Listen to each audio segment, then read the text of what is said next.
Herzlich willkommen, Sonntag 16 Uhr und heute ist ein ganz besonderer Tag. Heute ist Heiligabend. Zunächst einmal wünsche ich euch allen ganz fröhliche Weihnachten, besinnliche Weihnachten und vor allem, dass ihr alle gesund an einem Tisch sitzt und auch in Wärme sitzt und auch keinen Hunger habt. Das ist erstmal das Wichtigste auf der Erde.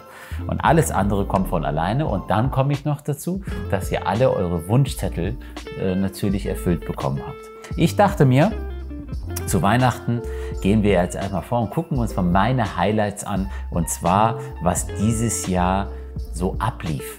Dieses Jahr war extremst turbulent. Es war echt Wahnsinn, was ich dieses Jahr alles erlebt habe, war für mich persönlich echt extremst. Aber da kommen wir nächste Woche zu, und zwar Silvester. Heute geht es erstmal nur um meine Highlights.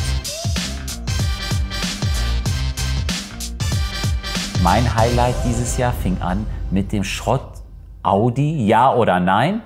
Uns hat einer angerufen und meinte, du, ich habe hier einen Audi R8, der hat über 300.000 Kilometer und das Auto fährt noch wie eine 1 und funktioniert wie eine 1. Und da habe ich sofort damals zu meinem Team gesagt, da müssen wir hinfahren und wir müssen uns das Auto anschauen. Es war im Januar, es war kalt, es war richtig kalt und natürlich wurde so ein V8, das war noch nicht mal V8, das war ein V10 sogar, natürlich Probe fahren. Da willst du natürlich deinen Motor hinten hören und da haben wir auch noch mal Dach aufgemacht. Es war schweinekalt, aber ganz ehrlich, das Auto hat top funktioniert. Es war alles perfekt für ein Audi R8, was über 300.000 Kilometer hatte. Ich war ziemlich überrascht, dass das Auto noch so gut im Schuss ist.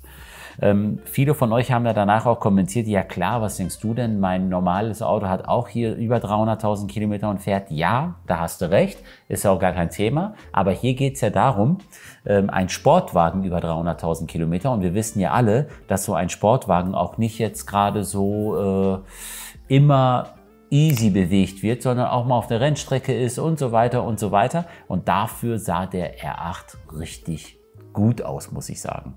So, und dann kam erstmal der Bentley Continental, GT Speed und so weiter. Es war dieses Jahr mit euch extrem schwer. Ich wusste echt teilweise nicht, was machen wir, wo wir euch nochmal packen können. Bringen wir jetzt einen Hypercar rein? Bringen wir jetzt mal normale Autos rein? Habe ich 2 Hypercars hintereinander reingebracht. Da habt ihr gesagt, oh Mensch, wieso bringst du nicht mal Autos rein für normalsterbliche Menschen? Dann bringe ich mal 3 Folgen hintereinander Easy-Autos rein, dann heißt es, Hamid, wir kennen dich nur in Sachen Hypercar. Also bei allem Respekt, es ist nicht einfach mit euch, aber ich liebe es, es ist eine coole Herausforderung.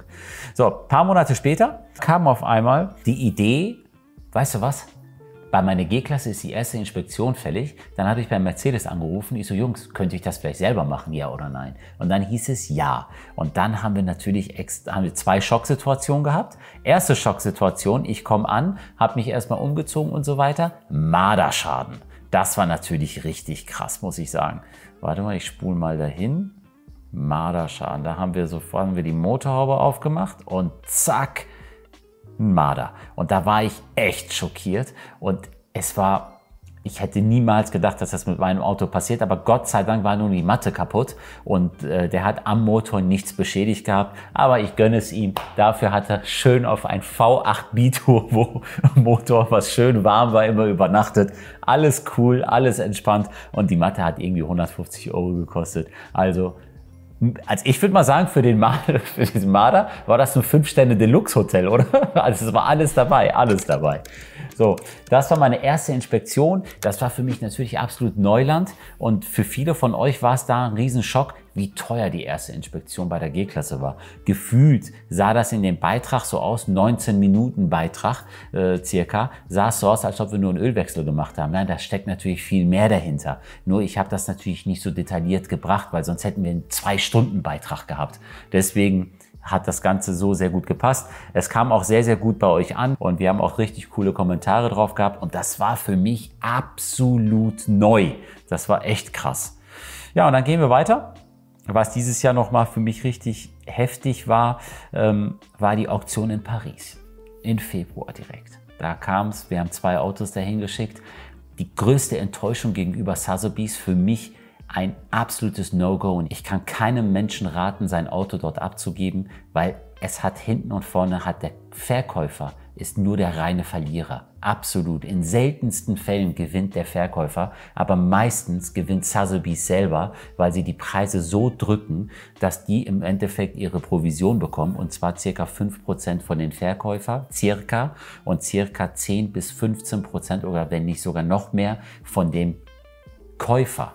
Und dann könnt ihr euch vorstellen, wenn so ein Auto für 3-4 Millionen Euro über den Tisch geht, dann was die an Gebühr alleine bekommen. Und das ist ein Verein, damit möchte ich nie wieder was zu tun haben. Da bin ich raus. Aber Paris, einer meiner Lieblingsstädte. Ich verbinde extrem viel mit Paris. Eigentlich immer bisher nur Positives. Jetzt habe ich auch was bitter Negatives damit zu verbinden. Aber das gehört im Leben dazu. Wir haben ca. 700.000 Euro Verlust gemacht bei den beiden Fahrzeugen, sind dann nach Hause geflogen, aber das kommt jetzt dazu, mit einem Privatjet sind wir nach Hause geflogen, und die schönste Sache war, wo wir den Piloten einfach gesagt haben, weißt du was, wir haben jetzt 700.000 Euro verloren, mach mal einen Rundflug über Paris, und das hat er gemacht. Ich werde das hier mit einblenden, damit ihr das mal einmal sehen könnt, und dann hat er gesagt, so, habt ihr es? Haben wir gesagt, ja, und dann ist er über die Wolken und tschüss. Ab nach Hamburg. Das war natürlich sehr, sehr bitter dieses Jahr. Dann kamen 2 Hypercars, aber da komme ich nächste Woche zu Silvester. Dann kam natürlich einer meiner Highlights, wo ich mein Auto abgeholt habe bei Bentley München. Das war natürlich ein Genuss, mit meinem Kumpel Markus das Auto noch mal detaillierter durchzugehen. Und es war schönes Wetter, es hat alles gut gepasst. Und ich habe mich lange dagegen gewehrt und muss auf meine neue G-Klasse noch ein bisschen warten. Und dann dachte ich mir, okay, komm, ich verkaufe meine jetzige G-Klasse, die grüne, und bis dahin fahre ich ein Bentley. Und das war einer der geilsten, also besten Entscheidungen, die ich in meinem Leben treffen konnte. Und das ist jetzt kein Werbevideo für Bentley oder sonstiges. Es ist einfach ein perfektes Auto für mich und ich fühle mich extremst wohl damit. Und auch von Markus habe ich wieder extremst viel gelernt mit den Bullen, und dann nur, die nehmen nur also Bullenhaut nur im Innenbereich, damit da gar keine Verletzungen sind und gar keine Risse entstehen können oder sonstiges. Mega cool erklärt, kam auch bei euch sehr, sehr gut an, der Markus. Ein Sympathieträger ohne Ende und natürlich auch ein Top-Verkäufer. Ja, dann ging es dann auch weiter nach Mallorca mit meinem Kumpel Konstantin Buschmann von Bravos.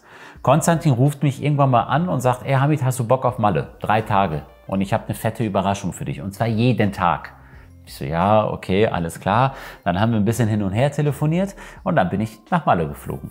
Wurde abgeholt vom Flughafen, standardgemäß mit einem Brabus, und dann ging es erstmal los mit einem Boot mit über 900 PS, dann der Porsche 820, mega Auto, und zum ersten Mal, dass ich einen Crash erlebt habe. Und in diesem Fall ganz liebe Grüße an Dennis, unser Crashmaster, der einfach so, da hingen die beiden Kameraleute echt rechts und links raus und haben uns gefilmt, sozusagen Frontaufnahmen, und dann macht es auf einmal BAM! Und wir gucken uns so an, also Konstantin und ich. Wir dachten erstmal, ich bin irgendwo gegengefahren oder Konstantin ist in dem Augenblick gefahren. Ich so, nein, da ist nichts. Dann ist er einfach in ein stehendes Auto reingefahren. Das müsst ihr euch mal vorstellen. Den beiden Kameraleuten ist nichts passiert. Auch da blenden wir euch ein Video mit rein. Das war echt heftig. Aber es war 3 Tage Spaß pur, und ich hab's mega genossen. Auch mit Konstantin natürlich. Es war echt eine fette und coole Veranstaltung. Dann kam natürlich ein Anruf von Mercedes. Und zwar nicht nur von Maybach, ein Anruf von Maybach. Ja, Hamid, wir würden dich gerne einladen, und zwar nach Pebble Beach. Ich war noch nie vorher in Pebble Beach. Ich war sehr oft in Kalifornien, seit 1993 fast regelmäßig, und wir haben auch in Kalifornien extrem viel gedreht, aber dann kam auf einmal Pebble Beach. Und selbst ich war da so geflasht. Und da hieß es, ja, wir haben da mehrere Tage mit dir vor und zwischendurch kannst du auch mal deine eigenen Sachen drehen. Ich so, okay, alles klar. Mein Kameramann eingepackt, mein Redakteur eingepackt, schön nach LA geflogen, und dann kam die Weltpremiere von den neuen AMG GT. Zuvor, ein paar Monate vor, habe ich den CEO von AMG näher kennenlernen dürfen, den Michael Schiebe, wo der S63 E-Performance vorgestellt worden ist. Und dann hatten wir natürlich dort auch die Möglichkeit, für 10, 15 Minuten Michael ganz exklusiv für uns zu haben und bei der Weltpremiere dabei zu sein. Und da muss ich sagen, das hat alles super gepasst, und da Erstmal Dankeschön an mein Team, weil die haben es am gleichen Tag, es ist ja 9 Stunden Unterschied zwischen Kalifornien und Deutschland. Und da haben sie direkt danach angefangen, das Video zusammenzuschneiden, damit wir einer der ersten sind, die die Weltpremiere sozusagen ausstrahlen. Aber ich habe einen Redakteur dabei gehabt, der ist einer der bekanntesten in der Szene und auch einer der erfahrensten. Und da haben wir einfach verpasst. Wir hatten über 5 GoPros dabei. Wir haben alles dabei gehabt, dass er wenigstens das Auto zeigt. Das haben wir verpennt. Das haben wir ehrlich gesagt verpennt, gebe ich ganz ehrlich zu. Und deswegen war der Kameramann immer auf mich und Michael. Und die Weltpremiere von den AMG GT, da konnten wir euch das Auto gar nicht so richtig zeigen, weil wir einfach kein Material hatten. Und Mercedes hat ganz exklusiv für uns bei der Weltpremiere alles zur Seite geschoben, hat Live-Musik extra verschoben wegen uns, damit wir einen Beitrag darüber machen können. Und ja, das ist das Einzige. Ich glaube, hätten wir noch geile Bilder gehabt von den AMG GT, dann hätten wir einen super Beitrag. So haben wir ein bisschen, naja. Aber auf jeden Fall lief auch bei der Premiere was schief. Das Auto war nämlich zugedeckt. Und die wollten zugedeckt reinfahren.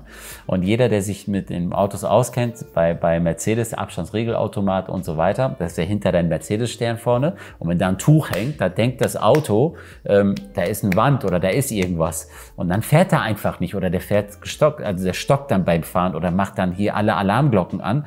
Und dementsprechend war erstmal die Weltpremiere, erstmal Tür auf, Auto an, alle begeistert. Wann kommt das Auto?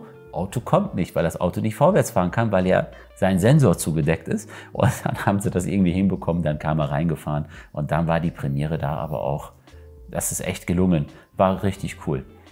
So, und dann ging es in Pebble Beach natürlich weiter.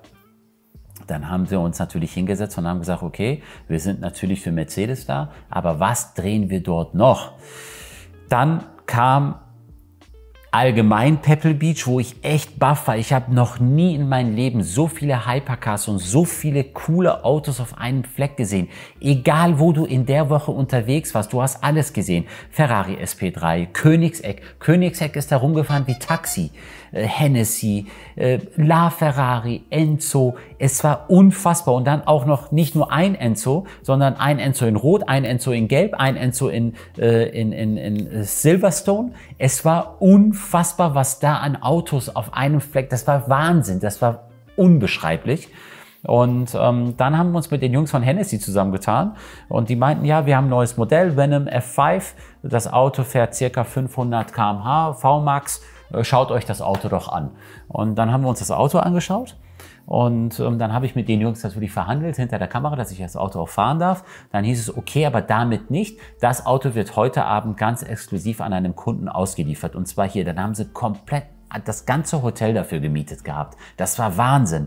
Und dann meinte er, ach, wenn du dabei sein möchtest, komm doch einfach mit. Ich so, darf ich meinen Kameramann mitnehmen? Ja, klar. Und das könnt ihr in den Hennessy-Beitrag sehen. Das war schon krass. Das war schon eine ganz, ganz, ganz andere Liga.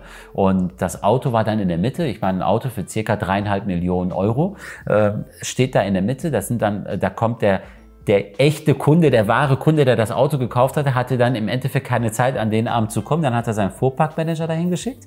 Und dann sind die Leute immer ein- und ausgestiegen. Dann bin ich zu den CEO von Hennessy gegangen. Ich sag mal, ist das normal? Du hast ein Auto verkauft für 3,5 Millionen Euro?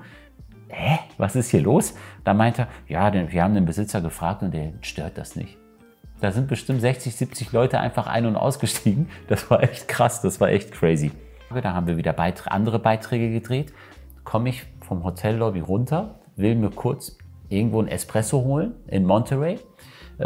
Amerika und Espresso sind nicht so die besten Kumpels. Und da komme ich raus und sehe da meinen Kumpel. Und dann erstmal oben vom Fenster oben sehe ich, da ist eine Riesentraube um ein oranges Auto. Und dann komme ich raus und dann sehe ich ihn da stehen mit seiner Sonnenbrille und so weiter. Dann komme ich auf einmal, ich so, hey, sag mal, wir kennen uns doch. In München haben wir uns mal kennengelernt. Und ja klar, und so, hey, wie geht's dir und so weiter, was machst du hier? Ich bin mit den Apollo hier und wir zeigen das Auto hier ein paar Kunden und so weiter. Ich so, komm, lass uns einen Beitrag drehen.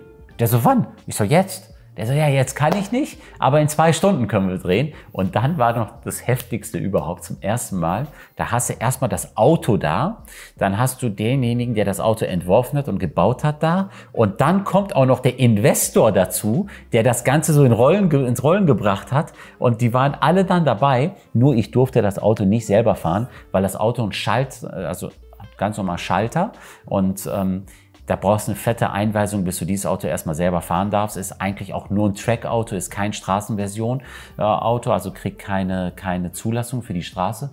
Und dann ist mein Kumpel das Auto selber gefahren. Aber somit hatten wir einen Beitrag. Das war echt Zufall.